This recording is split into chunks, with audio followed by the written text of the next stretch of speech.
Hello everyone, कैसे हैं आप सभी। मैं उम्मीद करता हूँ आप सभी एकदम बढ़िया होंगे। एंड एक बार फिर आप सभी का स्वागत है मेरे इस यूट्यूब चैनल पर। और मैं हूँ आपका एजुकेटर अनिकेत गुप्ता। ओके, सो जैसे कि आप लोग जानते हैं, हम लोगों ने पिछले क्लास में एक दो दिन पहले मास्टर कोर्स को स्टार्ट किया है ऑन प्लांट फिजियोलॉजी। और जिसके ऊपर हम एक लेक्चर कवर कर चुके हैं, और जिसमें हमने फोटोसिंथेसिस के स्टार्ट किया था, इंट्रोडक्शन टू फोटोसिंथेसिस, उसके रिगार्डिंग जो एक्सपेरिमेंट्स है उनको डिस्कस किया था। ठीक है। सो आज हम अगेन इसी टॉपिक को कंटिन्यू करेंगे, और जो भी इसके फर्दर जो कॉन्सेप्ट्स हैं रिगार्डिंग फोटोसिंथेसिस, उन सभी को हम आज की इस क्लास में कवर करने वाले हैं। राइट। मैं उम्मीद कर पा रहा हूँ कि आप इस कोर्स को अच्छे से फॉलो कर पा रहे होंगे। आपने जो एक लेक्चर पढ़ा है, इसका लेक्चर नंबर 1, आपको वो समझ में आ गया होगा। एंड ये जो है हमारा लेक्चर है, दिस इज लेक्चर नंबर 2। ठीक है। तो ये सेकंड लेक्चर है हमारा, और इस लेक्चर में भी हम एक अगेन फोटोसिंथेसिस को ही कवर करने वाले हैं। ठीक है। तो पिछली क्लास में आप लोगों ने बहुत सारी चीजें इसके बारे में पढ़ी। फोटोसिंथेसिस क्या है, लाइट रिएक्शन, डार्क रिएक्शन क्या है, उसमें एक्सपेरिमेंट्स हमने पढ़े। और उस एक्सपेरिमेंट में एक एंगलमैन का एक्सपेरिमेंट था, जहां पर हमने एक्सपेरिमेंट के दौरान एक एल्गा यूज किया था, क्लेडोफोरा। ठीक है। तो वहां पर मैंने पिछली क्लास में शायद फ्लो फ्लो में फंजाई बोल दिया था, फिलामेंटस फंजाई, बट वो नहीं है। Earlier I have also mention कि we are using here chlorophyceae member, green algae, cladophora, जो जिसका थैलस जो है वो फिलामेंटस होता है, तो वो एल्गी है, फिन फंजाई नहीं है। तो आई अपोलोजाइज फॉर दैट, वो फ्लो फ्लो में निकल जाता है क्योंकि बहुत सारी चीजें माइंड में चल रही होती हैं। So please apologise. Right. So अब हम आगे बढ़ते हैं। तो आज हम लोग स्टार्ट करेंगे फर्दर, और सबसे पहले हम लोग इलेक्ट्रोमैग्नेटिक स्पेक्ट्रम के बारे में बात करेंगे। ठीक है। चलिए स्टडी करते हैं इसके बारे में। इलेक्ट्रोमैग्नेटिक स्पेक्ट्रम क्या है, आपको पता है। इलेक्ट्रोमैग्नेटिक स्पेक्ट्रम में बहुत सारी डिफरेंट डिफरेंट वेवलेंथ की लाइट आती है, राइट। और हमारा जो प्रोसेस है फोटोसिंथेसिस का, उसमें भी लाइट की नीड पड़ती है। अब कौन सी लाइट, हमारा जो पूरा ईएम स्पेक्ट्रम है, इलेक्ट्रोमैग्नेटिक स्पेक्ट्रम है, उसमें से कौन सी लाइट हमारे लिए जो है वो कंसर्न है, जिस लाइट के थ्रू फोटोसिंथेसिस होती है, वो कौन से रीजन की लाइट है? विजिबल रीजन की। कौन से रीजन की है? विजिबल रीजन की। यही विजिबल रीजन की लाइट फोटोसिंथेसिस में हेल्प करती है।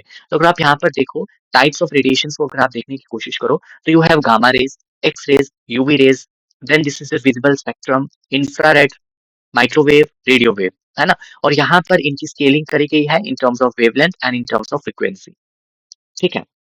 अब इस पूरी स्पेक्ट्रम में से जो विजिबल स्पेक्ट्रम है, ये आपके जो है मैटर ऑफ कंसर्न है, क्योंकि इसी रीजन में फोटोसिंथेसिस होती है। और आपको बताइए, जो विजिबल रीजन है, इसमें 7 कलर होते हैं। VIBGYOR, VIBGYOR, VIBGYOR. ठीक है। और यही विबग्योर वाली लाइट जो है वो प्लांट्स यूज करते हैं। अब इसमें भी कौन सी स्पेसिफिक वाली, वो भी मैं आपके साथ डिस्कस करूंगा। तो देखिए, our eyes are sensitive to only a narrow range of wavelength of radiation, the visible region which extends from about 400 nanometre, that is violet, to about 700 nanometre, that is red. तो ये violet से start होती है और red तक खत्म होती है। वायलेट पे इसकी होती है वेवलेंथ 400 नैनोमीटर के अराउंड, और रेड पे है 700 नैनोमीटर के अराउंड। तो जो शॉर्ट वेवलेंथ होती हैं, शॉर्ट वेवलेंथ की जो लाइट होती है, they have a high energy content. अब मैं यहाँ से एक एक्सप्रेशन यहाँ पर मेंशन करने वाला हूँ, मे भी आपको पता होगा। Nu is inversely proportional to lambda. आपको पता होगा, फ्रीक्वेंसी और वेवलेंथ का जो रिलेशन है वो कैसा है? Inverse relation. कैसा रिलेशन है? Inverse relation. अगर किसी लाइट की फ्रीक्वेंसी ज्यादा है, तो उसकी वेवलेंथ क्या होगी? कम होगी। अगर हम यहाँ पे बात करें, यहाँ पर फ्रीक्वेंसी क्या है? कम है, लेकिन जो वेवलेंथ है वो ज्यादा है। यहाँ पे बात करें, फ्रीक्वेंसी ज्यादा है, सॉरी कम है, वेवलेंथ ज्यादा है। ठीक है। तो यहाँ पे क्या बोल रहे हैं, वो वाली लाइट जिसकी शॉर्ट वेवलेंथ है, जिसकी वेवलेंथ कम है, अगर वेवलेंथ कम है तो फ्रीक्वेंसी हाई होगी। सो ऐसी वाली लाइट के पास जो एनर्जी कंटेंट है वो बहुत हाई होता है, हाई एनर्जी कंटेंट। और अगर हम लॉन्ग वेवलेंथ वाले की बात करें, लॉन्ग वेवलेंथ लाइट जिसकी वेवलेंथ बहुत हाई है, okay, it has got a low energy content. तो जिसकी फ्रीक्वेंसी यहाँ पे लो होगी, तो उसका यहाँ पे क्या होगा? एनर्जी कंटेंट हाई होगा। ओके। सो यहाँ पर आपका कुछ इस प्रकार ये चलता है। और आपको पता है, वेवलेंथ और फ्रीक्वेंसी का जो रिलेशन है वो कैसा है? यहाँ पर इनवर्स रिलेशन है। ओके। सो आई होप यहाँ से आपको समझ आ गई होगी इस केस में अगर मैं यहाँ पर दोबारा से इसको रेक्टिफाई करूँ, यहाँ पर फ्रीक्वेंसी हाई है और वेवलेंथ लो है, ठीक है? ये मैंने यहाँ पे शायद गलत लिख दिया। फ्रीक्वेंसी यहाँ पर जो है वो हाई है और वेवलेंथ कैसी है, लो है, ठीक है? तो ये यहाँ पर ये point sorry 10 raise to power -3 से जा रही है 10 रेज़ टू पावर 15, तो ये वाला वेवलेंथ कम है, तो ये वाली वेवलेंथ ज़्यादा है 10 रेज़ टू पावर 15। तो अगर ये वाली वेवलेंथ कम है, वेवलेंथ शॉर्ट है, तो एनर्जी कंटेंट कैसा होगा? हाई होगा। और इसकी वेवलेंथ अगर हाई है, तो एनर्जी कंटेंट कैसा होगा? लो होगा। तो ये चीज़ आपने ध्यान में रखनी है। ओके। सो ये है आपका इलेक्ट्रोमैग्नेटिक स्पेक्ट्रम और जिसमें से आपको विजिबल स्पेक्ट्रम के ऊपर फोकस करना है और यहाँ पर आपको डिफरेंट डिफरेंट रेंज दी है वेवलेंथ की और यही आपका जो है आपको ध्यान में रखना है।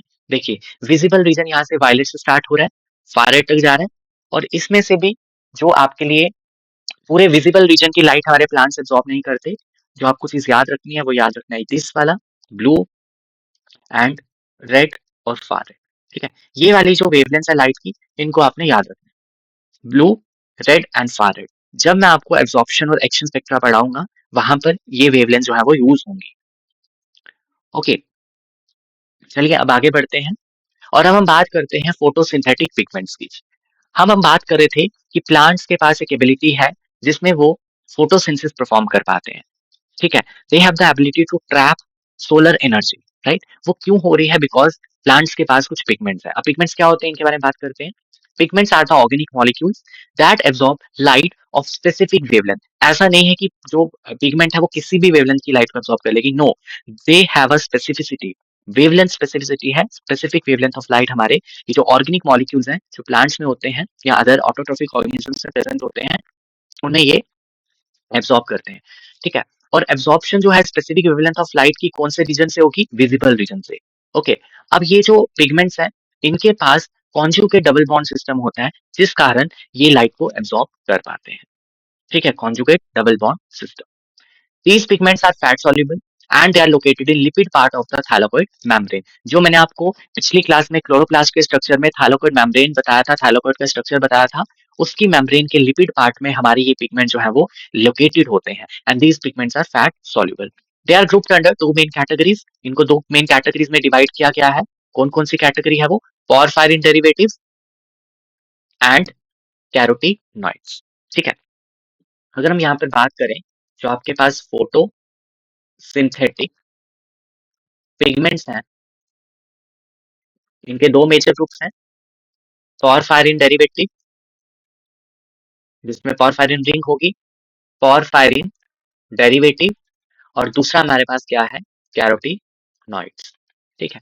पोरफायरिन डेरिवेटिव्स में हमारे पास आते हैं दो, एक आता है क्लोरोफिल और दूसरा आता है फाइकोबिलिन्स, ठीक है? दूसरा हमारे पास क्या है? फाइकोबिलिन्स। कैरोटीनॉइड्स में हमारे पास दो आते हैं, एक आता है कैरोटीन्स और दूसरे आते हैं ज़ैंथोफिल्स। ओके, अब ये सारी जो पिगमेंट्स हैं हमारे पास, जो प्लांट्स में जो ये सारी पिगमेंट्स हैं, इनके बारे में कैसे पता लगाया गया? तो यहाँ पर क्या किया गया? हम लोगों ने पेपर क्रोमैटोग्राफी करी। क्या करी? Paper chromatography. आप लोगों ने भी परफॉर्म की होगी अपने लैब्स में। पेपर क्रोमैटोग्राफी से हमने क्या किया? सेपरेशन करा लीफ पिगमेंट्स का। आपने लीफ का एक्सट्रैक्ट बनाया, ठीक है? लीफ का एक्सट्रैक्ट बना के उसके जो उसका जो एक्सट्रैक्ट है उसके कुछ ड्रॉप्स लिए और आपने उसको पेपर क्रोमैटोग्राफी करी किसी पेपर के ऊपर, ठीक है? पेपर होता है हमारे पास एक स्पेशलाइज्ड वाला जिसे हम कहते हैं क्रोमैटोग्राम, ठीक है? जब वो वहां पर मूव करती हैं आपकी पिगमेंट्स, सेपरेशन होती है, एक सेपरेशन टेक्निक है क्रोमैटोग्राफी, इसके थ्रू तो आपको एक क्रोमैटोग्राम मिला। क्रोमैटोग्राम में आपको चार वहां पर क्या मिले? फोर कलर्स मिले, ठीक है? ऐसे ऐसे ऐसे ऐसे, ठीक है? आपको कितने कलर मिले? फोर कलर बैंड्स मिले फोर कलर के। अब वो फोर कलर क्या क्या थे मैं यहाँ पे मेंशन करूंगा, फोर कलर, ठीक है? पहला कलर एक आपको मिला ब्लूइश ग्रीन, एक बैंड ब्लूइश ग्रीन कलर का मिला। दूसरा मिला आपको येलोइश ग्रीन और ऑलिव ग्रीन। थर्ड आपको मिला येलो और येलो टू ऑरेंज और फोर्थ आपको मिला येलो, ठीक है? अब जब हमने इनको देन कैरेक्टराइज किया कि ये कलर कौन कौन सी पिगमेंट के हैं, तो हमने देखा क्लोरोफिल ए का जो है वो कौन सा कलर आया, ब्लूइश ग्रीन। येलोइश ग्रीन किसका आया, क्लोरोफिल बी का। येलो टू ऑरेंज, ये येलो आया हमारे पास कैरोटीन्स का। और जेंथोफिल्स का कौन सा कलर आया, येलो, जेंथोफिल्स, क्योंकि जेंथो कलर, जेंथो टर्म येलो कलर से ही रिलेटेड होती है, PHYLL फिल। ठीक है, तो यहाँ से आपको डिफरेंट डिफरेंट पिगमेंट्स के कलर पता चले, और 4 तरह की पिगमेंट्स आपको यहाँ पर देखने को मिली। ओके, चलिए फिर आगे बात करते हैं। सबसे पहले हम पॉरफायरिन डेरिवेटिव्स में क्लोरोफिल की बात करते हैं। तो क्लोरोफिल आपको पता है ग्रीन लीफ, यहाँ से इसको ग्रीक वर्ड से डिराइव किया गया है। Green photosynthetic pigments present in all photosynthetic autotrophic organisms. There are 10 types of chlorophylls. Chlorophyll A, B, C, D and E. ये 5 तरह की क्लोरोफिल्स हैं। अगर हम बैक्टीरियो क्लोरोफिल की बात करें, जो बैक्टीरिया में होती है, cyanobacteria, bacterio chlorophyll A, B, C and D, और उसके साथ साथ आपके पास क्या है, बैक्टीरियो विरिडिन है। क्या है, बैक्टीरियो विरिडिन। ये 10 तरह की क्लोरोफिल है। अगर हम इन सबसे बात करें, out of this only 2 types, यानी कि chlorophyll a and chlorophyll b, they are widely distributed in green algae, यानी कि क्लोरोफाइसी एंड हार्ड प्लांट्स। जितने भी आप हार्ड प्लांट्स देखते हो, उनमें जो मेजर पिगमेंट्स प्रेजेंट हैं वो है chlorophyll a and chlorophyll b, but उसके साथ साथ उसके अलावा आपके कैरोटिनॉइड्स वगैरह भी होंगे। लेकिन अगर हम सभी क्लोरोफिल्स की बात करें, 10 क्लोरोफिल की, उसमें से क्लोरोफिल ए और बी वाइडली डिस्ट्रीब्यूटेड है आपके green alga and higher plants में। ठीक है, अब अगर हम बात करें क्लोरोफिल बनती कैसे है, ठीक है, अगर हम बात करें बायोसिंथेसिस ऑफ क्लोरोफिल, मैं पूरा नहीं बताऊंगा, सिर्फ थोड़ा सा आइडिया दूंगा। बायोसिंथेसिस ऑफ क्लोरोफिल, ठीक है, जो आपके पास क्लोरोफिल का बनने का जो प्रोसेस है वो बहुत ही कॉम्प्लेक्स है। ठीक है, लेकिन अब अगर यहाँ पर बात करें कौन सा वाला प्रिकर्सर मॉलिक्यूल यूज होता है और जिसके कारण आपका क्लोरोफिल बनता है, तो यहाँ पर एक अमीनो एसिड है जिसका नाम है ग्लूटामिक एसिड। ठीक है, तो हियर आपके पास क्या होता है, ग्लूटामिक एसिड होता है। ग्लूटामिक एसिड एक तरीके का अमीनो एसिड है। ग्लूटामिक एसिड से बनता है एक प्रिकर्सर मॉलिक्यूल जिसका नाम है एला, ALA, एला। व्हाट इज एला? एला मींस अमाइनो लेवोलिनिक एसिड। ठीक है, अमाइनो LAEVU, लेवोलिनिक एसिड। ठीक है, ये प्रिकर्सर मॉलिक्यूल बनता है, और लेटर ऑन इसके बाद यहाँ पर बनता है प्रोटोक्लोरोफिल एंड फाइनली बनता है आपका क्लोरोफिल ए। ठीक है, अब यहाँ पर जब आपका ये प्रिकर्सर मॉलिक्यूल प्रोटोक्लोरोफिल में कन्वर्ट होता है, तो इस केस में आपका एक पाथवे चलता है, हीम और पॉरफायरिन पाथवे।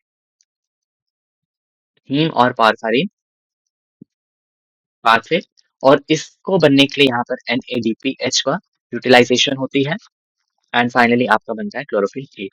ठीक है, तो this is your precursor molecule. तो आपसे क्या बता पूछ लें कि कौन से अमीनो एसिड से क्लोरोफिल की सिंथेसिस होती है, तो that is your glutamic acid. Okay, so ये है बायोसिंथेसिस के बारे में। अब अगर हम बात करें क्लोरोफिल की टाइप्स, ठीक है, मैंने आपको क्लोरोफिल ए और बी के बारे में बताया। क्लोरोफिल ए और बी को देखें, क्लोरोफिल ए जो है वो सभी ऑक्सीजन इवॉल्विंग फोटोसिंथेटिक प्लांट्स में होती है, ब्लूइश ग्रीन कलर का होता है, ये जब हम क्रोमेटोग्राम में देखते हैं। एम्पेरिकल फॉर्मूला की बात करें तो C55H72O5N4Mg। ठीक है, मॉलिक्यूलर वेट कितना होता है इसका, around 893। It occurs in several spectrally distinct form. इसकी दो फॉर्म्स यहाँ पे देखने को मिलती हैं, एक है क्लोरोफिल A680 और दूसरी है क्लोरोफिल A700। इसे हम P680 और P700 से भी रिगार्ड करते हैं, जो हम आगे आने वाले टॉपिक्स में कवर करेंगे। ये pigment takes direct part in photochemical reaction and hence it is termed as a primary photosynthetic pigment. तो प्लांट में जो प्राइमरी फोटोसिंथेटिक पिगमेंट है, जो एक्चुअल में फोटोकेमिकल रिएक्शन में पार्टिसिपेट करती है, इलेक्ट्रॉन ट्रांसपोर्ट चेन में पार्टिसिपेट करती है, वो आपकी क्लोरोफिल ए है। उसकी दो फॉर्म्स हैं, 680 और 700। 680 क्यों है, क्योंकि वो 680 नैनोमीटर की लाइट को एब्जॉर्ब करती है। 700 क्यों है, क्योंकि 700 नैनोमीटर की लाइट को एब्जॉर्ब किया जाता है। तो ये स्पेक्ट्रली डिस्टिंक्ट फॉर्म है, कौन से स्पेक्ट्रा ऑफ लाइट को ये एब्जॉर्ब कर रहे हैं, कितनी नैनोमीटर की, कितनी वेवलेंथ की लाइट वहां पे एब्जॉर्ब कर रहे हैं, उस बेसिस पे इसकी नंबरिंग है 680 और 700। अगर हम क्लोरोफिल बी की बात करें, it is olive green in colour, it's empirical formula is C55, but H और O में डिफरेंस है। H यहाँ पे 70 है और O यहाँ पे 6 है। Oxygen 6, hydrogen 70, N4 Mg। Molecular weight थोड़ा सा ज्यादा है, 907। इट अकर्स अलोंग विद, अब ये अकेले नहीं होती बल्कि क्लोरोफिल ए के साथ होती है, और ग्रीन एल्गी यूग्लिनोफाइट सब में होती है। They absorb light energy of different wavelength and hand over light energy to chlorophyll A. तो इसका काम है जितनी भी लाइट इसने एब्जॉर्ब की है वो फाइनली क्लोरोफिल ए को देना, जो आपके रिएक्शन सेंटर का पार्ट होता है। ठीक है, और इसे हम कहते हैं एसेसरी पिगमेंट। ये किसका पार्ट है? आपकी एसेसरी पिगमेंट का। ठीक है, तो अब हम यहाँ पर इसको थोड़ा सा डिफरेंशिएट करें, और मैं आपको एक छोटा सा टेबल बनाकर दूंगा ताकि आपको अच्छे से और ज्यादा समझ आ जाए। तो आपके पास एक तरफ क्लोरोफिल ए और क्लोरोफिल बी। ठीक है, अगर हम इसको डिफरेंशिएट करने की कोशिश करें, तो मैंने आपको डिफरेंसेस तो ऑलमोस्ट सारे बता ही दिए। अब हम वन बाय वन लिख लेते हैं एक बार उनको। क्लोरोफिल ए आपको पता है एक मेन पिगमेंट है। क्या है ये एक मेन पिगमेंट। ठीक है, और ये डायरेक्टली पार्टिसिपेट करती है किसमें? Directly participate participate in photosynthesis. ठीक है, दूसरी तरफ बात करें क्लोरोफिल बी की, ये एक एक्सेसरी पिगमेंट है। एक्सेसरी पिगमेंट होने के कारण ये इनडायरेक्टली पार्टिसिपेट करती है, इनडायरेक्टली पार्टिसिपेट इन फोटोसिंथेसिस। ठीक है, इसको पूरा कर देना। अब अगर हम बात करें, इसका मॉलिक्यूलर फार्मूला C55H72O5N4Mg, है ना। इसकी बात करें C55, लेकिन H यहाँ पे कितने होते हैं? 70 होते हैं। O6 होता है, N4 होता है, Mg होता है, मैग्नीशियम रहता है। इसका कलर आपका ब्लूइश ग्रीन होता है, और इसका कलर कैसा था? Olive green. ठीक है, ऑलिव ग्रीन भी बोल सकते हैं, और आपका यहाँ पर येलो ग्रीन भी इसको हम कह सकते हैं। ठीक है, इसके बाद इसके बाद अगर हम बात करें, हाँ, और डिफरेंसेस जो है इसके, वो स्ट्रक्चर के बेसिस पे हैं, और स्ट्रक्चर वाले डिफरेंसेस मैं आपको तभी बताऊंगा जब मैं आपको क्लोरोफिल का स्ट्रक्चर पढ़ाऊंगा। ठीक है, अब देखो आपके पास, अब हम बात करेंगे स्ट्रक्चर ऑफ क्लोरोफिल की। स्ट्रक्चर ऑफ क्लोरोफिल, देखो ध्यान से सुनेंगे सभी लोग। क्लोरोफिल का जो स्ट्रक्चर है उसके बारे में। अब इसका जो स्ट्रक्चर है उसके अंदर दो पार्ट्स होते हैं। ठीक है, क्लोरोफिल का जो स्ट्रक्चर है वो कितने पार्ट से मिलकर बना होता है? टू पार्ट से। मैं यहाँ पे लिखूंगा two parts. The first part is your porphyrin ring. ठीक है, जो पहला हिस्सा है वो क्या है इसका? पोरफायरिन रिंग है, पोरफायरिन रिंग। ठीक है, और इसे हम हेड भी कहते हैं। और दूसरा इसके पास क्या है? Tetra isoprenoid structure. ठीक है, और यहाँ पर आपके पास कौन आती है? फाइटोल टेल आती है। तो इसका जो स्ट्रक्चर है कहीं ना कहीं ये टैडपोल से हम इसको रिलेट करते हैं। टैडपोल, जो टैडपोल आपका होता है उसकी तरह, जिसमें इसका हेड होगा और क्या होगा? इसका टेल होगा। ठीक है, अब जो हमारा हेड वाला पार्ट होता है, हेड कंटेन्स 4 पायरोल रिंग। इसमें 4 पायरोल रिंग होती हैं, एंड 1 साइक्लोपेंटेनोन रिंग। ठीक है, इसमें क्या है? 4 पायरोल रिंग है, मैं भी आपको दिखाऊंगा, और एक साइक्लोपेंटेनोन रिंग, मतलब 5 रिंग हो गई।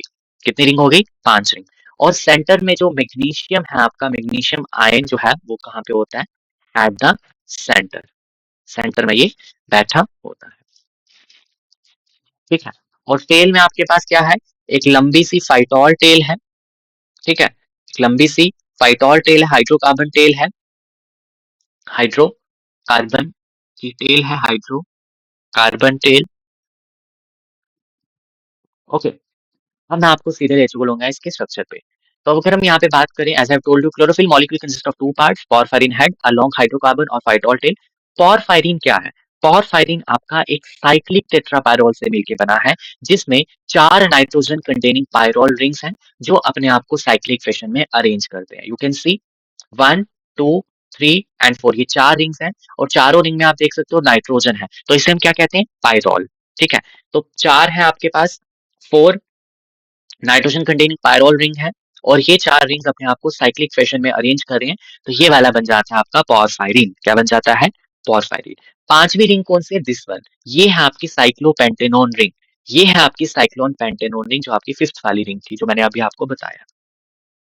ठीक है, अब यहाँ क्या बोल रहे हैं? पोरफायरिन आर यूबिक्विटीज इन, ये सारी चीजें हैं। इसमें हेम ग्रुप होता है, found in mammalian haemoglobin, and photosynthetic and respiratory pigments, यानी कि साइटोक्रोम्स, उन सब में ये होती हैं।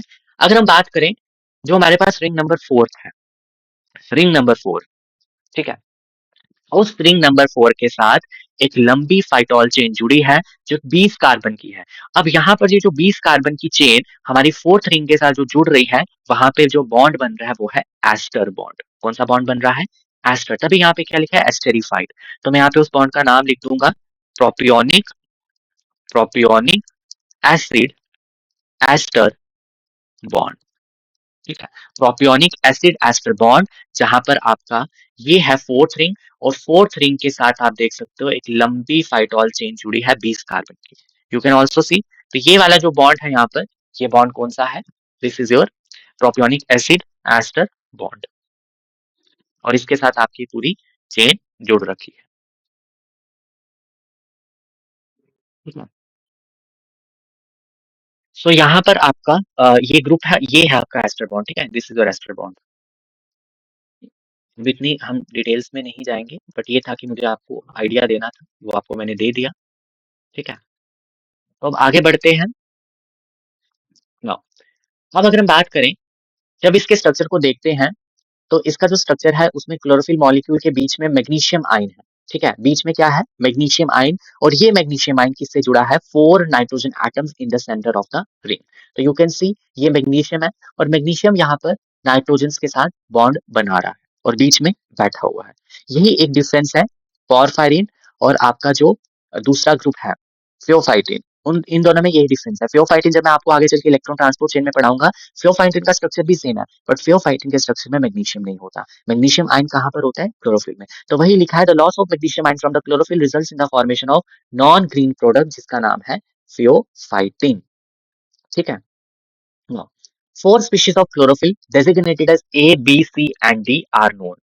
The chemical structure of chlorophyll A, the primary photosynthetic pigment in all higher plants, algae and cyanobacteria, is shown in the figure. Now, अब जो डिफरेंसेस है, क्लोरोफिल ए, बी, सी और डी, चार तरह के आपके पास यहाँ पे क्लोरोफिल के स्ट्रक्चर्स दिए गए हैं।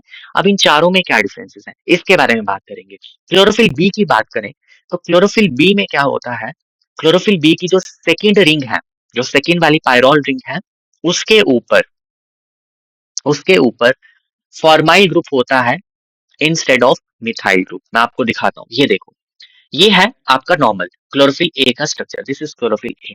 क्लोरोफिल ए के ऊपर आप देख सकते हो बी वाली रिंग के ऊपर मिथाइल ग्रुप है। कौन सा वाला ग्रुप है? Methyl group. जब इस मिथाइल ग्रुप को रिप्लेस करके फॉर्माइल ग्रुप को अगर हम यहाँ पे डालते हैं, एल्डिहाइड ग्रुप को अगर हम यहाँ पे डालते हैं, तो this will become chlorophyll b. बाकी चीजें सब सेम रहेंगी, बट डिफरेंस कहाँ आएगा? डिफरेंस आएगा बी रिंग के ऊपर, इस ग्रुप का जो साइड ग्रुप यहाँ पे लगा है, इसमें CH3 है in case of chlorophyll a, और CHO है in case of chlorophyll b.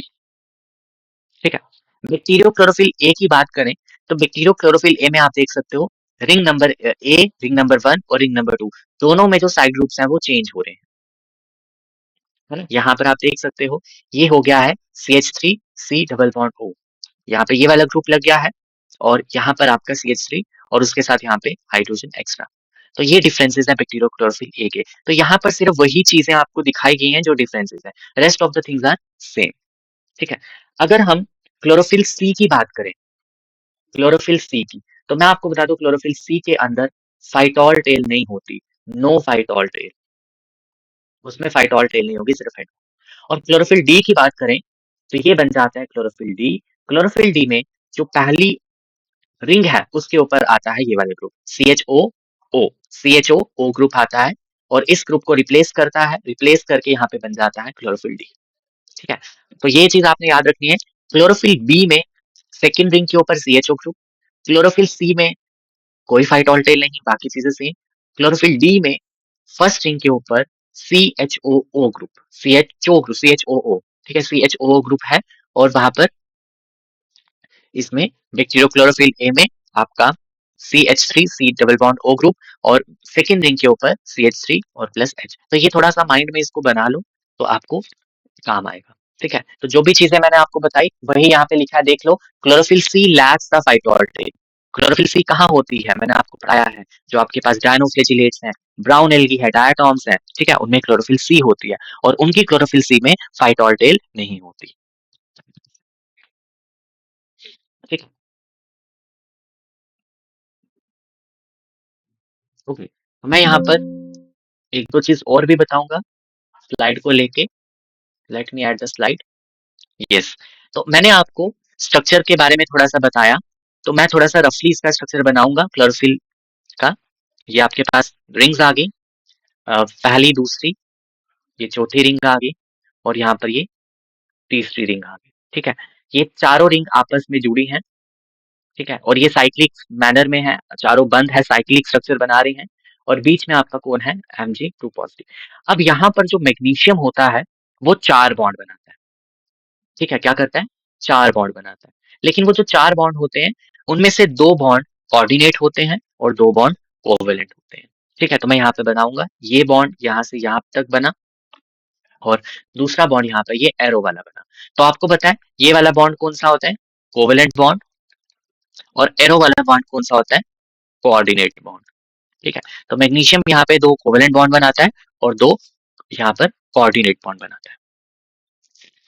ठीक है, बाकी इस रिंग के साथ, थर्ड रिंग के साथ कौन सी रिंग जुड़ी होती है, पांचवी रिंग, है ना, साइक्लो पेंटेनॉन रिंग। और हमारी जो फोर्थ रिंग है इसके साथ जुड़ी होती है फाइटोल टेल। यहाँ पे फाइटोल टेल है, और जो बॉन्ड यहाँ पे बनेगा उसका नाम क्या होता है, प्रोपियोनिक एसिड एस्टर बॉन्ड। तो ये आ गया टेल। ठीक है, तो ये चीज मैंने आपको बतानी थी। बाकी ये जो रेड वाले बॉन्ड्स हैं यहाँ पर, ये कौन से बॉन्ड्स हैं, ये सिंपल वाले बॉन्ड है, मिथाइलिन बॉन्ड। ठीक है, मिथाइलिन बॉन्ड। और ये वाली जो रिंग है कौन सी है, पायरॉल रिंग। और ये वाली रिंग मैं सारा आपको बता देता हूँ यहाँ पे, this is your cyclo pentanone ring. ये है पूरा स्ट्रक्चर। और इस क्लोरोफिल के स्ट्रक्चर में आपको देखने को मिलेगा, यहाँ पर आप देख सकते हो double bond, single bond, double bond. तो ये क्या है, ये एक तरीके का कॉन्जुगेट सिस्टम है। और इसी कॉन्जुगेट सिस्टम के कारण देखो, डबल बॉन्ड, यहाँ पे single bond, double bond, this is a conjugate system. Alternating double bond in a porphyrin ring is responsible for absorbing the visible light. ठीक है ना, तभी ये एब्जॉर्ब कर पा रही है लाइट, अदरवाइज ऐसे ये एब्जॉर्ब नहीं कर पाती। तो मैं यहाँ पर इसको मेंशन करूंगा, alternate double bonds in pyrrole ring absorb visible light. ठीक है, ओके। सो ये है हमारा क्लोरोफिल का स्ट्रक्चर। अब यहाँ पर अगर हम बात करें, हम लोगों ने यहाँ पर रिस्पेक्टिव क्लोरोफिल्स देखी, और हर एक रिस्पेक्टिव क्लोरोफिल जो है वो एग्जिबिट करती है absorption maxima eight distinctly different wavelengths in both blue and red region of the spectrum. मैंने आपको पहले भी बताया कि आपका जो विब्ग्योर है, जो विजिबल वाला रीजन है, उसमें से ब्लू और red region of G spectrum से ही वेवलेंथ ऑफ लाइट को एब्जॉर्ब किया जाता है थ्रू क्लोरोफिल। ठीक है, तो पॉरफायरिन यहाँ पे एब्जॉर्ब करती है, फाइटोल एब्जॉर्ब नहीं करती। Chlorophyll does not absorb strongly in the green region, है ना, तभी तो हमें प्लांट्स ग्रीन दिखते हैं। क्यों दिखते हैं, क्योंकि वो ग्रीन रीजन से एब्जॉर्ब नहीं करते, वो उस लाइट को ट्रांसमिट करते हैं, और ट्रांसमिट करके जो हमारे रेटिना पे वो लाइट पड़ती है, तभी हमें वो कैसा दिखता है, ग्रीन दिखता है ना। मतलब हर एक चीज कलरलेस है हमारे पूरे इस यूनिवर्स में। बस क्या है, जो लाइट वहां पे एमिट होती है, जो लाइट को एब्जॉर्ब नहीं कर पाते, जो वेव्स वहां पे, रेडिएशन वहां पे एमिट हो रही हैं, वो हमारे आंखों तक आ रही हैं, और उनसे हमें वो चीज कलर्ड दिख रही है। ठीक है, इसके बारे में आपको पता होगा। तो यहाँ पर ये जो एब्जॉर्प्शन स्पेक्ट्रा है, ये है क्लोरोफिल ए का और क्लोरोफिल बी का, और ये किसमें है, एसीटोन में। आप यहाँ पे देख सकते हो, ये है, ये जो पीक्स यहाँ पे जा रही हैं, ये पीक किसकी है, क्लोरोफिल ए की पीक है ना, और ये किसकी है, क्लोरोफिल बी की। तो आप यहाँ पे देख सकते हो, ये जो पीक्स यहाँ पे आ रही हैं, ये 400 से यहाँ तक, अराउंड आपका 470 तक या 480 तक, इसके बीच में आ रही है। और इसके बाद ये 600 से 700 के बीच में। अगर मैं यहाँ पर इसको ट्रेस करने की कोशिश करूँ क्लोरोफिल ए की पीक को, तो यहाँ पर ये कितना एब्जॉर्प्शन करती है, 430। ठीक है, क्लोरोफिल बी को अगर मैं यहाँ पर ट्रेस करने की कोशिश करूँ तो ये आएगा 463। ठीक है, ये चीज आपने याद रखनी है। आगे बढ़े अगर, अगेन क्लोरोफिल ए को अगर हम ट्रेस करें रेड वाले रीजन में, तो ये आएगा 660। और यहाँ पर अगर हम करें क्लोरोफिल बी वाले में, तो ये आएगा 643। ठीक है, तो अब हम इसको यहाँ पर मेंशन करने वाले हैं। ठीक है, जो डिफरेंस हम लिख रहे थे, तो डिफरेंस में हमने एक और डिफरेंस क्या देखा, एक और डिफरेंस हमने ये देखा, जो आपके पास क्लोरोफिल ए है, उसके सेकंड रिंग में क्या है, उसके सेकंड रिंग में क्या है, थर्ड कार्बन के ऊपर, थर्ड कार्बन के ऊपर क्या है, CH3 ग्रुप है। ठीक है। और दूसरी तरफ अगर हम बात करें क्लोरोफिल बी में, तो क्लोरोफिल बी में क्या था, जो उसकी सेकेंड रिंग थी, सेकेंड रिंग के थर्ड कार्बन पे कौन सा ग्रुप था, CHO ग्रुप था, एल्डिहाइड ग्रुप था, है ना, ये एक डिफरेंस। इसके बाद नेक्स्ट डिफरेंस यहाँ पे क्या था आपका, एब्जॉर्प्शन स्पेक्ट्रा। एब्जॉर्प्शन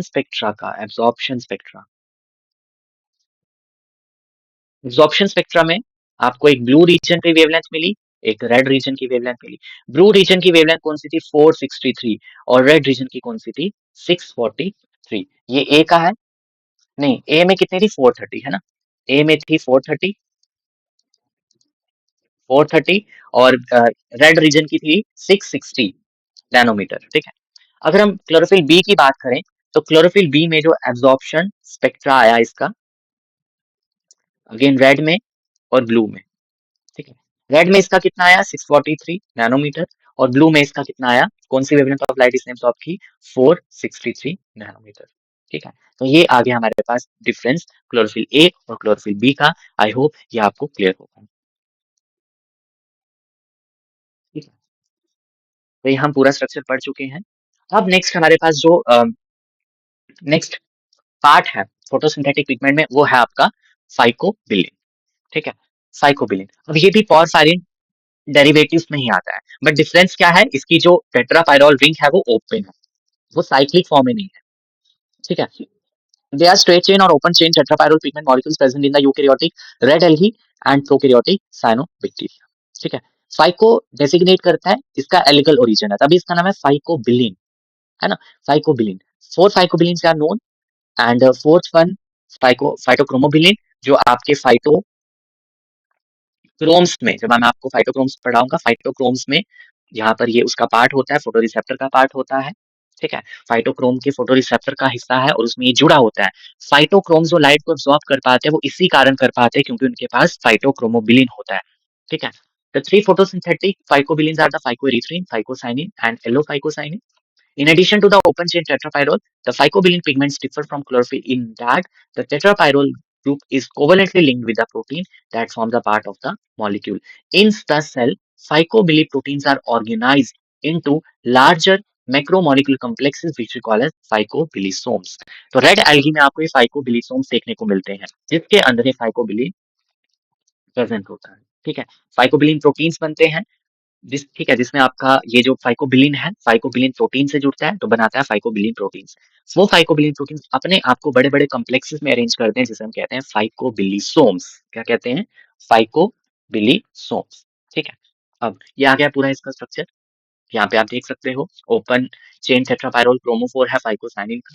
इसके बाद कैरोटीनॉइड्स की बात करें, तो carotenoids comprise a family of orange and yellow pigments present in most of the photosynthetic organisms.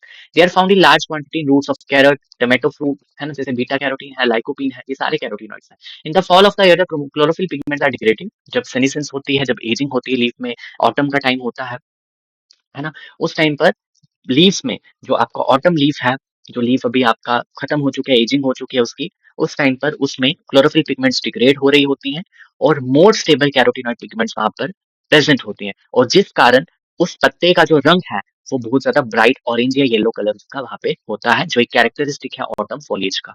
Carotenoid pigments की बात करें, तो ये 40 कार्बन के टर्पिनॉइड्स होते हैं जो बायोसिंथेटिकली डिराइव्ड होते हैं आइसोप्रिनोइड पाथवे से। ठीक है, आइसोप्रिनोइड पाथवे चलता है।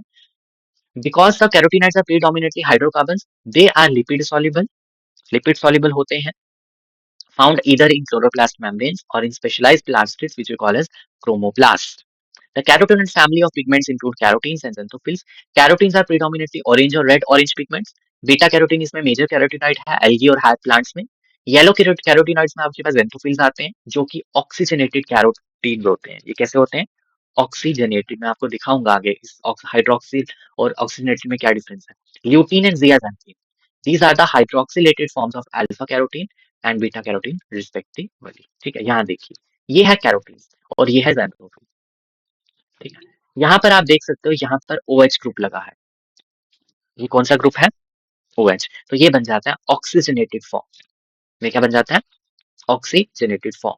तो xanthophyll क्या आपके ऑक्सीजनेटेड फॉर्म्स है कैरोटीन्स की।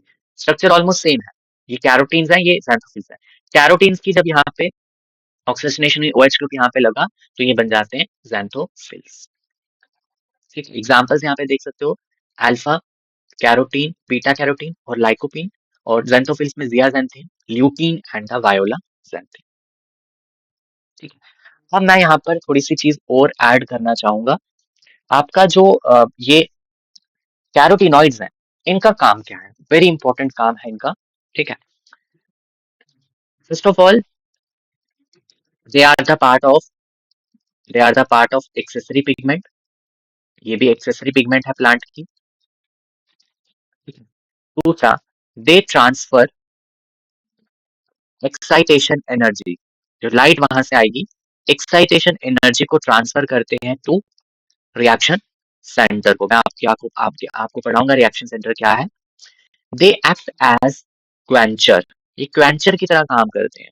क्वेंचर की तरह काम करते हैं मतलब जब बहुत ज्यादा हाई इंटेंसिटी की लाइट आती है, ये उसको एब्जॉर्ब कर लेते हैं। ठीक है, सो दैट हमारे क्लोरोफिल ए जो है उसको हाई इंटेंसिटी की लाइट ना मिले। अगर light high high light intensity मिलेगी तो वो सिंगलेट ऑक्सीजन बनाएगा, फ्री रेडिकल्स बनाएगा, और फ्री रेडिकल्स अगर बनेंगे तो आपको पता है वो बहुत सारे डिस्टर्बेंसेस क्रिएट करेंगे लिविंग सिस्टम में, सेल्स में, है ना, जो आपके पास रेडिकल्स होते हैं, सिंगलेट ऑक्सीजन। तो इसलिए वहां पर ये आ जाते हैं क्वेंचर की तरह, ताकि ये हाई इंटेंसिटी की लाइट को एब्जॉर्ब करें और फिर उसको मॉड्यूलेट करके आगे रिएक्शन सेंटर को प्रोवाइड करें। ठीक है, तो again they also act as anti oxidant. Antioxidant मतलब जो आपके पास सिंगलेट ऑक्सीजन यानी कि फ्री रेडिकल्स बन रहे हैं, ये उनको भी न्यूट्रलाइज करते हैं। ठीक है, also they act as scavenger. किसके स्क्वेंजर? वही कहानी, ऑक्सीजन रेडिकल्स के। दे स्क्वेंज द ऑक्सीजन रेडिकल। ठीक है, और जब ये क्वेंचर की तरह काम कर रहे हैं, एब्जॉर्ब कर रहे हैं हाई इंटेंसिटी ऑफ लाइट और उसको इमिट कर रहे हैं, अमिट एज हीट, जो हाई इंटेंसिटी ऑफ लाइट वहां पे आ रही है उसको हीट की फॉर्म में अमिट भी कर रहे हैं। ठीक है, ये इनका काम है।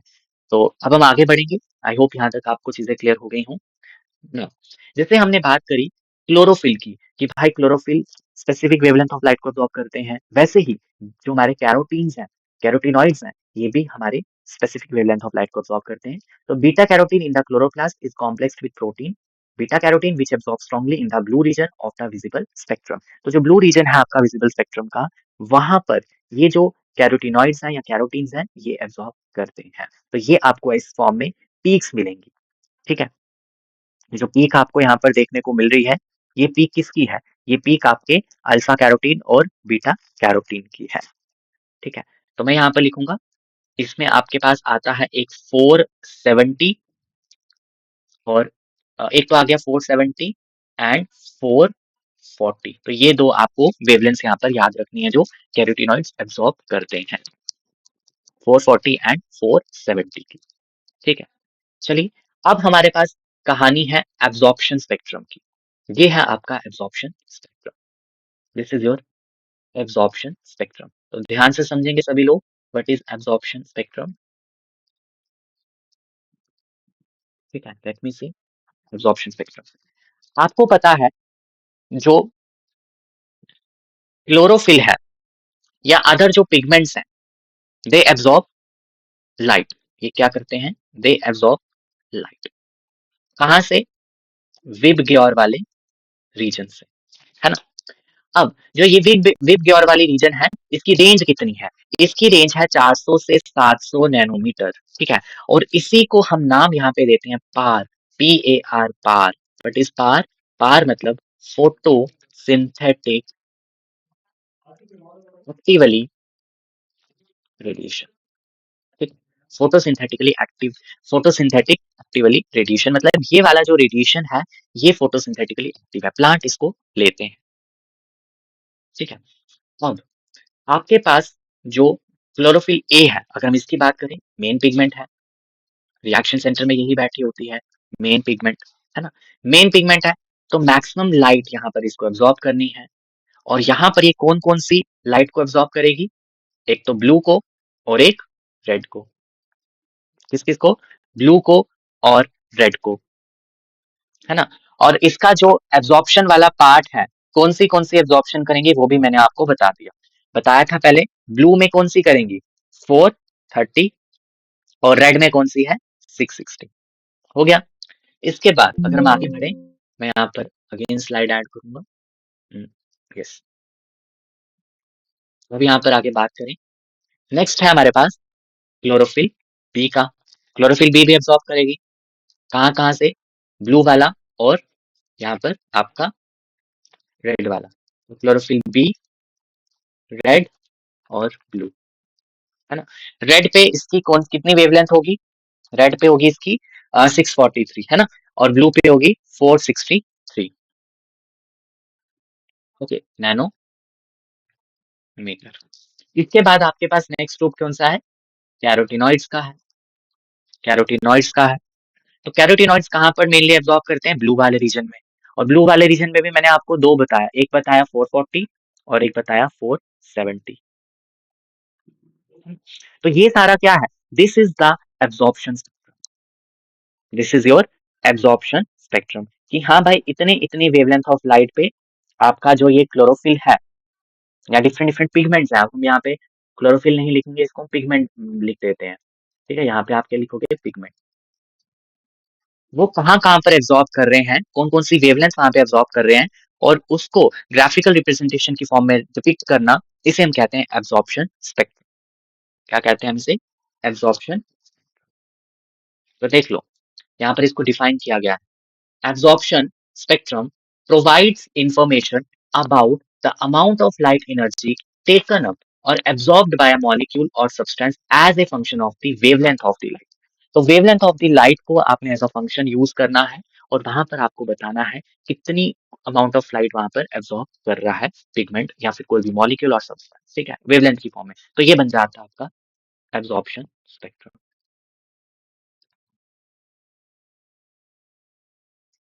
ठीक है। तो यहाँ पर आपको मेंशन किया गया है, देख सकते हो, ये जो पीक है this is your chlorophyll a, this is the chlorophyll b, और ये वाली जो पीक है ऑरेंज कलर की, ये है बीटा कैरोटीन की। और जब आप इनको ट्रेस करते हो तो अगेन आपको देखने को मिलेगा वही वाली एब्जॉर्प्शन जो मैंने आपको मेंशन करी थी।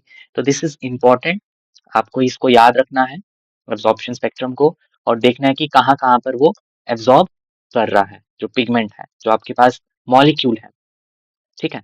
So this is your absorption spectrum. अब इसके बाद नेक्स्ट टॉपिक है एक्शन स्पेक्ट्रा के ऊपर। एक्शन स्पेक्ट्रा, अभी था एब्जॉर्प्शन, और एक्शन मतलब कोई एक्शन हो रहा है ना। जब आपकी फोटोसिंथेसिस होती है तो आपको पता है फोटोसिंथेसिस के दौरान क्या होता है, कार्बन डाइऑक्साइड को फिक्स किया जाता है ना, पहला। दूसरा, ऑक्सीजन का एवोल्यूशन होता है ना। तो ये सारी चीजें क्या है, उसका एक्शन है, वो कुछ एक्शन परफॉर्म कर रही है। तो एक्शन स्पेक्ट्रा यहाँ पे क्या करेगा, it depicts the magnitude of a response of biological system to light as a function of wavelength, और the graph showing the degree to which different wavelengths, ये चीज आपको याद रखनी, डिफरेंट वेवलेंथ अफेक्ट फोटोसिंथेसिस।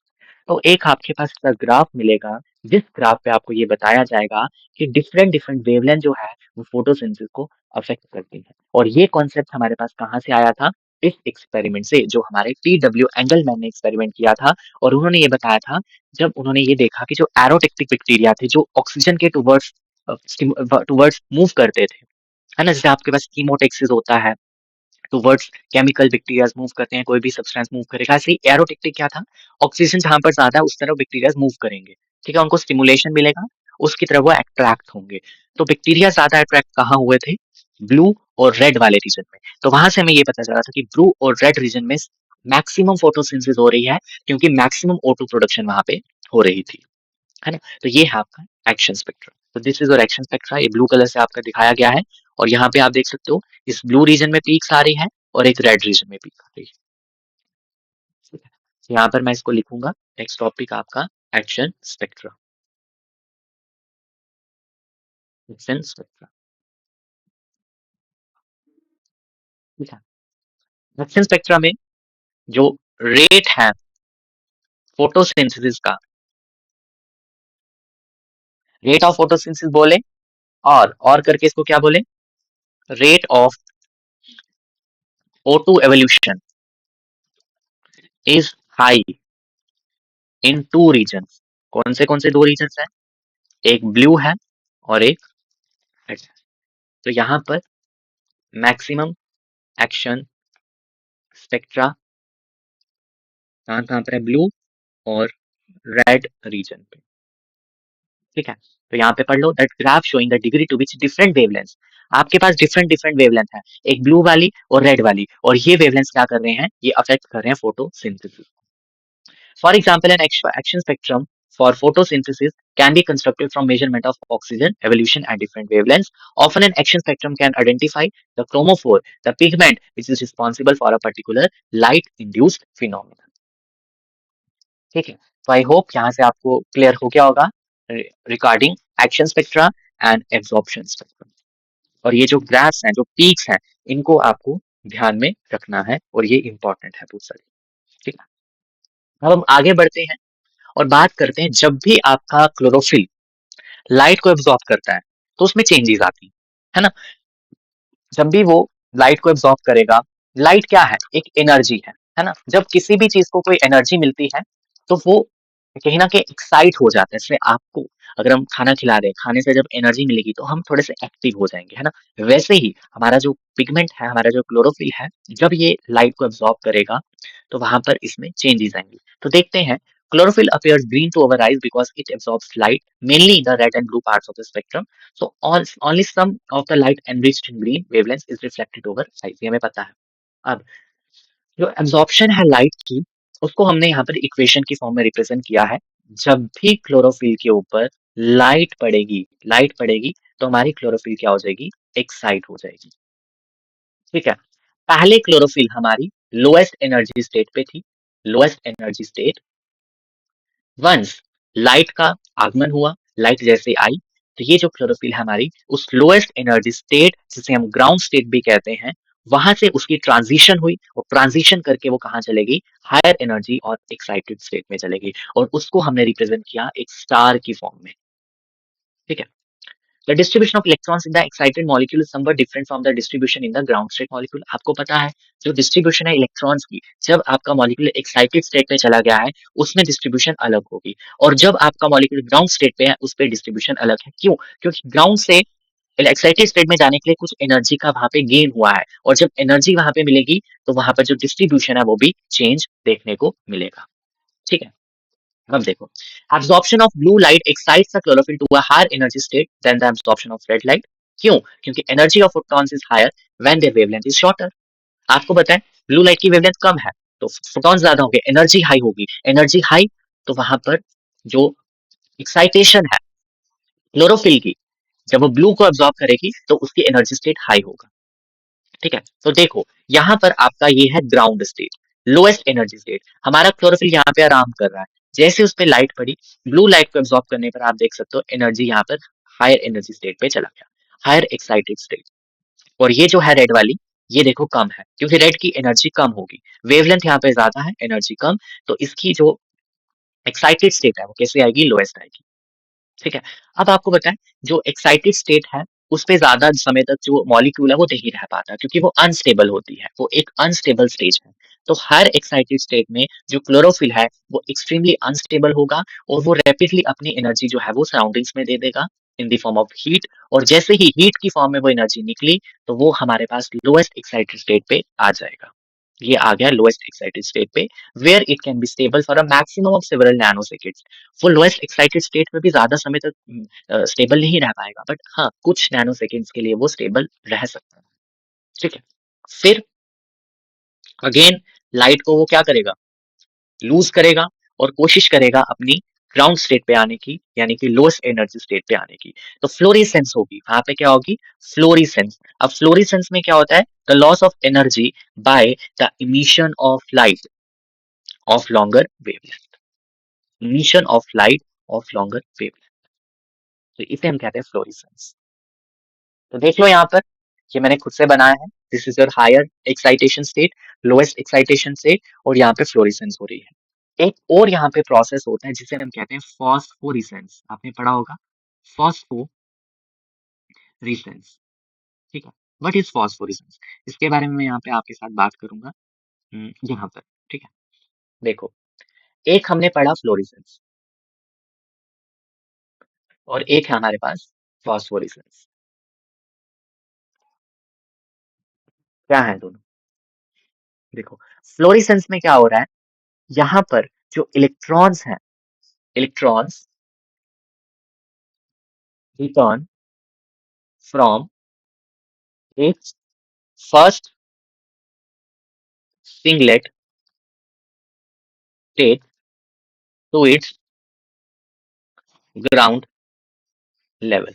ठीक है, आपने ग्राउंड लेवल तक फर्स्ट सिंगलेट स्टेट से जब ग्राउंड लेवल पे आते हैं और यहाँ पर भी एनर्जी रिलीज होती है और उसे हम क्या कहते हैं, फ्लोरेसेंस एनर्जी रिलीज।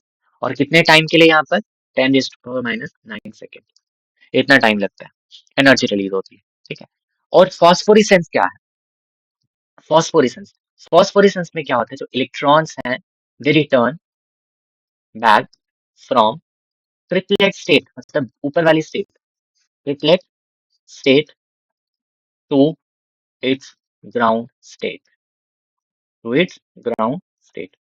ठीक है, तो यहाँ पे भी एनर्जी रिलीज होती है, लेकिन एनर्जी रिलीज यहाँ पे ज्यादा समय तक होगी, 10⁻³ के लिए होगी।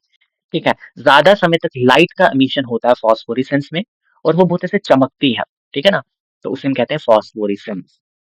दो प्रोसेसेस, अब यहाँ पर बात करेंगे। In the lowest excited state, the excited chlorophyll has four alternative pathways for disposing of its available energy. तो lowest excited state से जब आपके excited chlorophyll है, उसके पास चार alternative pathways हैं अपनी available energy को dispose of करना। पहला fluorescence. Excited chlorophyll can re-emit a photon and thereby return it to its ground state. This wavelength is slightly longer than the wavelength of absorption because a portion of excitation energy is converted into heat before the fluorescent photon is emitted. Chlorophyll fluoresces in the red region of the spectrum. कहाँ पे फ्लोरिस करते हैं, red region में। Excited chlorophyll can return to its ground state by directly converting its excitation energy into heat with no emission of photon.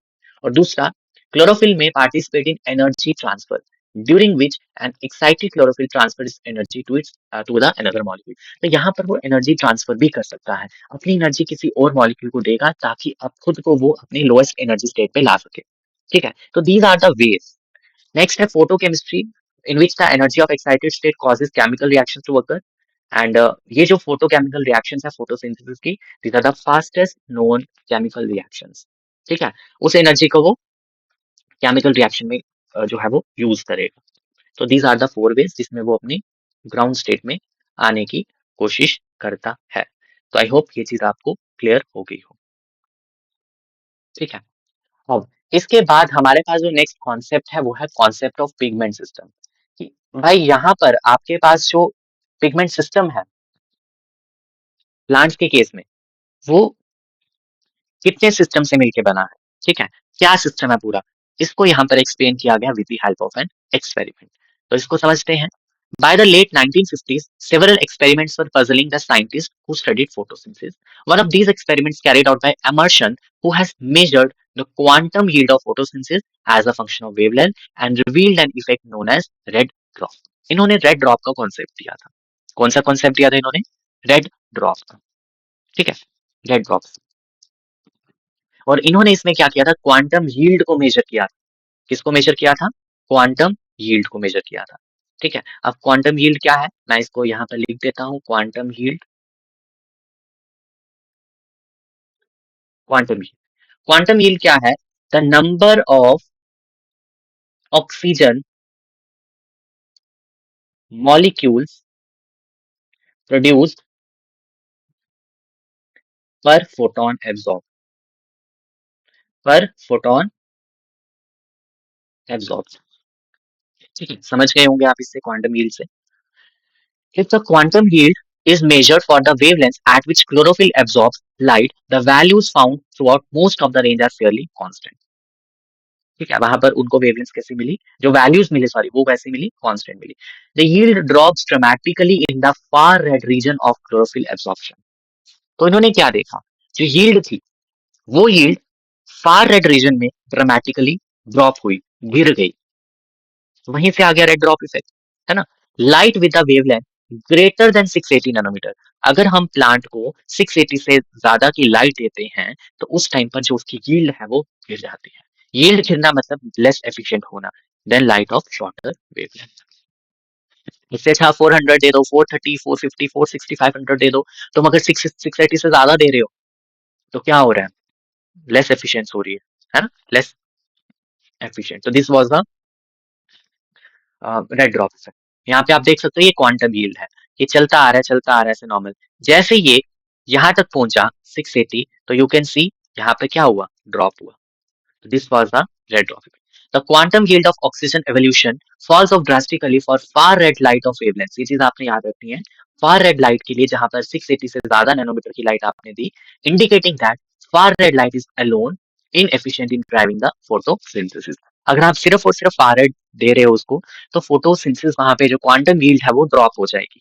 ठीक है, तो slight dip near 500 nanometre, यहाँ पर यहाँ पे आप देख सकते हो डिप आया, सॉरी, डाउन हुआ।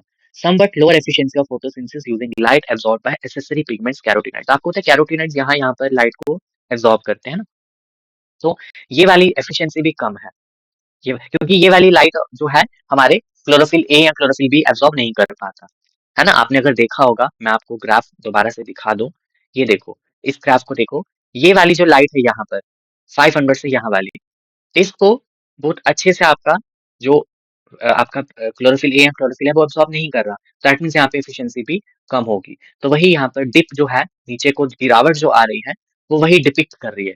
The slight dip near 500 nanometer reflects the somewhat lower efficiency of photosynthesis using light absorbed by accessory pigments जैसे कि carotenoids।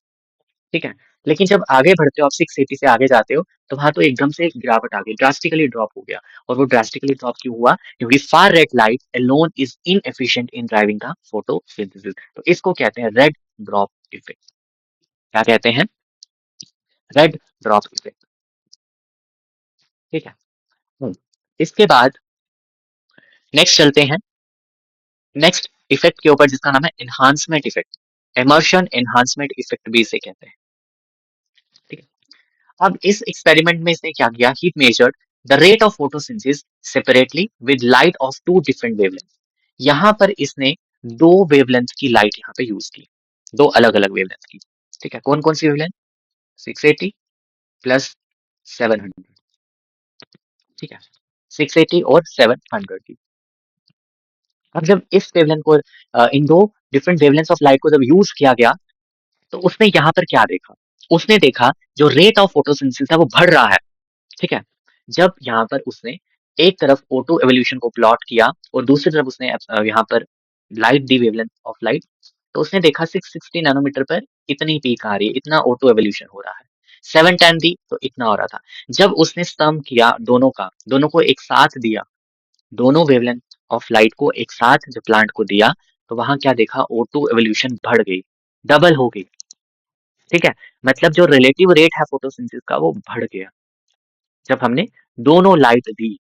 तो दैट मीन्स वहां पर इसी से पता चला कि there are two pigment systems, one pigment system absorbs one light and the other pigment system absorbs other light. तो दोनों पिगमेंट सिस्टम्स ने इफेक्टिवली वहां पर लाइट को एब्जॉर्ब किया और फोटोसिंथेसिस के रेट को एनहांस किया, है ना। यहाँ देखो, इस केस में उसने फारेड लाइट को ऑन रखा है, फारेड लाइट को ऑन करने पर उसको ये पीक मिली, ऑफ कर दिया गिर गई। रेड लाइट को ऑन किया बढ़ गई, देन ऑफ किया गिर गई। तो ये उसको कुछ ऐसे पीक्स मिली। लेकिन व्हेन बोथ लाइट्स ऑन, जब दोनों लाइट ऑन की, फारेड भी और रेड भी, तो पीक उसको कुछ इस प्रकार की मिली, हाईएस्ट पीक। तो ये है relative rate of photosynthesis high, और यही आपका क्या है, एनहांसमेंट इफेक्ट है। ठीक है, तो these and other observations were eventually explained by experiments performed in the 1960s, and that led to the discovery that two photochemical complexes known as photosystem 1 and photosystem 2 operate in series to carry out the early energy storage reactions of the photosynthesis। जो light reaction है, जो early reactions है photosynthesis की, वो यही दो photosystems वहां पे करवाते हैं। ठीक है, तो यहाँ पर आपको अगेन इन्होंने मेंशन किया, जो PS1 है, photo system 1, it preferentially absorb far red light of wavelength greater than 680। ठीक है, तो आपको यहाँ पे दो मिले, PS1, PS2। ठीक है, PS2 कितने वेवलेंथ ऑफ लाइट को एब्सॉर्ब करता है, 680 को, 680 नैनोमीटर, और PS1 करता है 700। ठीक है, तभी आपको फोटोसिंथेसिस इन दोनों रीजन्स में देखने को मिलती है, along with the blue region, क्योंकि ब्लू रीजन पे आपके कैरोटीनॉइड्स हैं, वो भी वहां पे लाइट को अब्सॉर्ब करेंगे। ठीक है? और साथ ही साथ आपके पास क्लोरोफिल ए और क्लोरोफिल बी, ठीक है? तो this wavelength dependence explains the enhancement effect and the red drop effect. Okay, so with this हम यहाँ तक पहुँच गए हैं और अब मैं आप आगे जो चीज़ें हैं वो नेक्स्ट क्लास में कवर करूँगा। आई होप यहाँ तक जो भी हमने पढ़ा है आपको क्लियर होगा। अब हम यहाँ से इलेक्ट्रॉन ट्रांसपोर्ट चेन तक पहुँचने वाले हैं। जो-जो चीज़ें आपको चाहिए पीएस1, पीएस2 ये जो भी कॉन्सेप्ट्स हैं आई होप ये आपको क्लियर हो गए होंगे। अब हम नेक्स्ट क्लास में इनको डिटेल में देखने वाले हैं कि पीएस1 कहाँ लोकेटेड है, पीएस2 कहाँ लोकेटेड है। इसके साथ एसोसिएटेड जो एलिक्सीज होते हैं, लाइट हार्वेस्टिंग कॉम्प्लेक्सेस होते हैं, इनको हम अपनी नेक्स्ट क्लास में देखेंगे। तो चलिए क्लास को एंड करते हैं। Take care everyone. I hope आपको चीज़ें समझ में आई होंगी। हम मिलते हैं अगली क्लास में। तो take care, bye bye, have a nice day.